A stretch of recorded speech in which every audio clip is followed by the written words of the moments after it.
A tsunami of molasses destroyed part of this Boston neighborhood. In January of 1919, a massive storage tank filled with 2.3 million gallons of molasses burst open, unleashing a giant, fast-moving wave of syrup. By the time it was over, 21 people had died and over 100 were injured. But how does molasses turn deadly?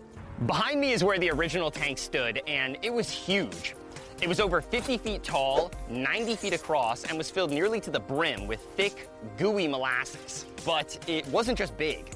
It was also badly built. The tank had been leaking for years, and one day, it finally gave out.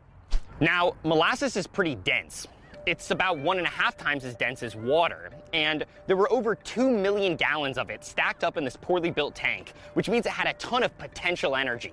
When the tank finally burst, that energy was unleashed instantly, sending the molasses surging out in a huge, violent 40-foot wave at about 35 miles per hour.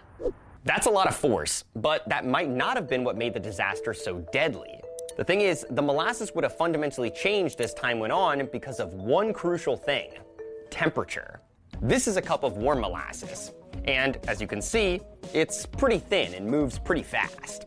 This is a cup of cold molasses, and you can see just how much thicker it is in comparison. As the molasses poured out of the tank on the day of the accident, it was relatively warm, and it quickly covered several blocks.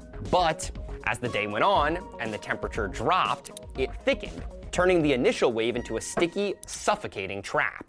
Some survivors were trapped in the molasses for hours after the initial flood, ultimately suffocating under the increasing weight of the syrup before help could arrive.